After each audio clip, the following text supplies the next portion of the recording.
Hello and welcome to Whisky Source. My name is Mark. This is another review. The last review was for the Altabane Speyside Whisky. I might have mentioned in that video that throughout April I'll be focusing on whiskies from Speyside as per a Twitter vote that I put out in March. So you can see here I'm continuing on with the Speyside with the Glen Moray Elgin Classic, the sherry cask finished whisky.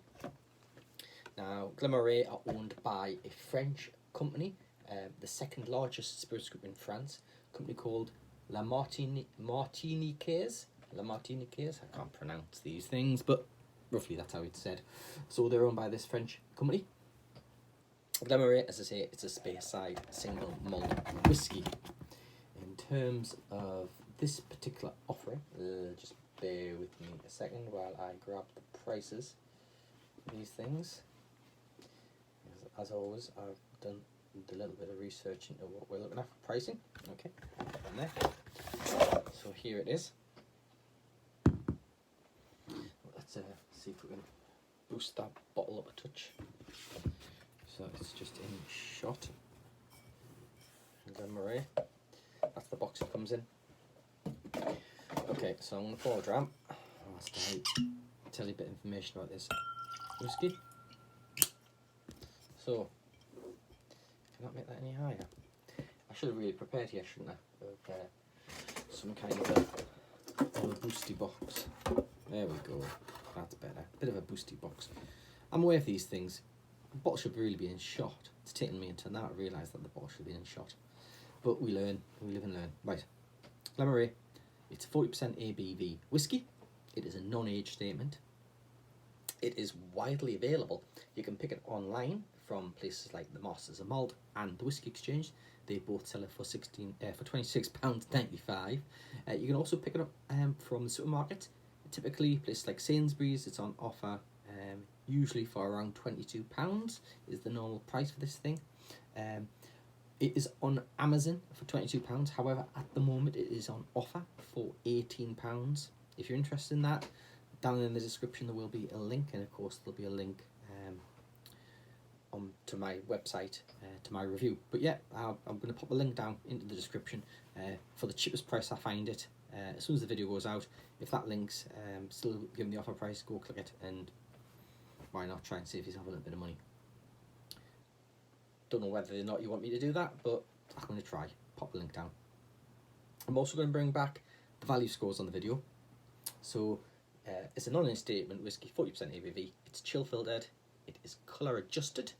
It gets a value score.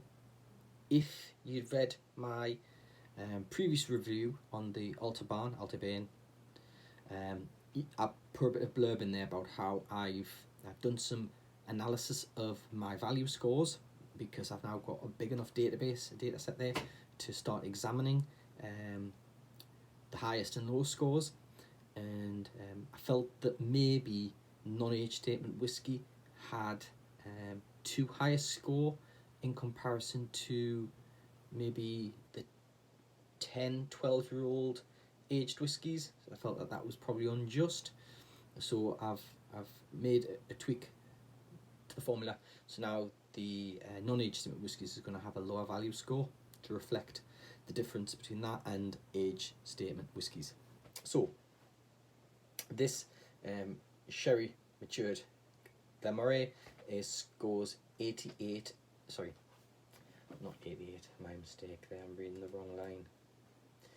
80.88 out of 100 for value score. It is bourbon, ex-bourbon cask maturation with a finishing period in ex-sherry casks to impart some of that sherry cask finishing.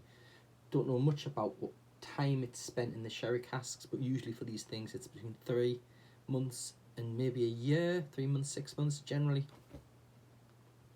So that's it. That's kind of what we're looking at. As I say, you're looking at an average price of around about £24.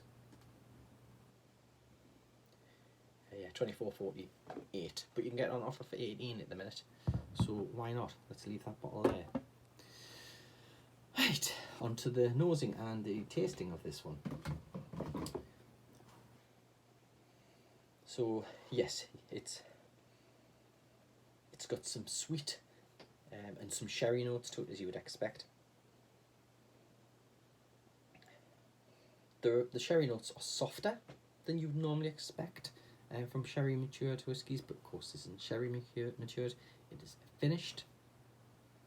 So the notes aren't as intense. I wouldn't have said they're dark notes as such, they're more juicy fruits. A bit of apple going on in there, a bit of pear. There's some berry fruits. More of a summer. It's more of a summery fruits that's coming from here than the dark, rich fruitcakes that you normally get. So that's really the bourbon cask maturation dominating, but the nose does provide a sherry hint. It's got kind of a sweet, candied sweetness to it. Probably a bit of caramel. I'm also getting a little lingering salt note is sitting in there as well. Kind of a minerality maybe. Okay, so on the palate.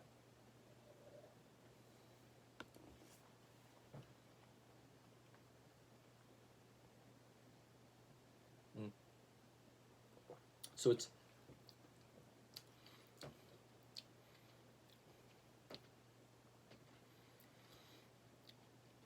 vanilla. It's probably more of the dark fruit than it is summer fruits on the palate. It's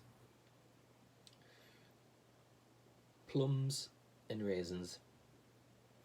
Juicy, more of the juice than the actual flesh. There's still apple and pear sitting there. There is caramel. There's vanilla. There's some subtle spices.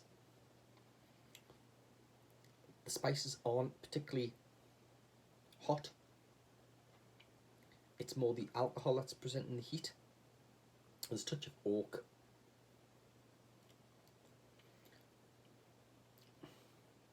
I want to say I'm getting a touch of jasmine.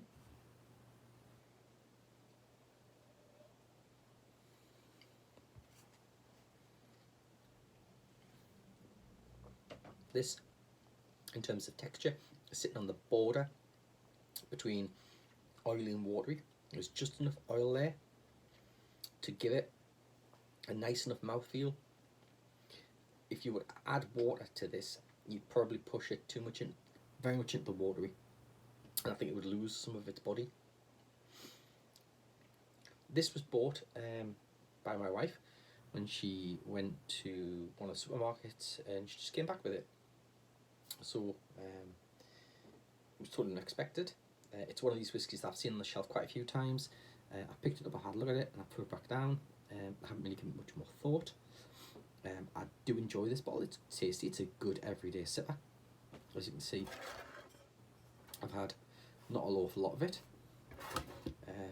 I'm not reaching for it all the time because, well, to be frank, I've got a decent enough selection that I don't need to repeat the same whiskey for maybe a week or two. So I'll pick this up and taste it every now and again when maybe I want to just get used to the flavour profile of it. It's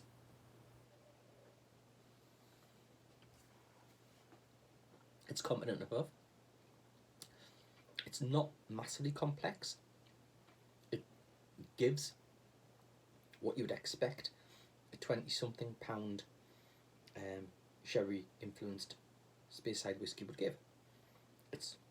There's nothing jumping out there that's shocking me.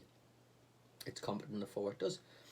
In terms of the price, it's what you would expect. It's not a blended Scotch, so I wouldn't expect it to necessarily sit below £20.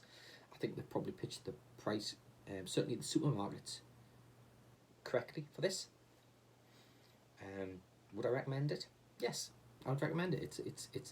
It's a cheap and cheerful, competent, tasty whiskey that won't blow the mind.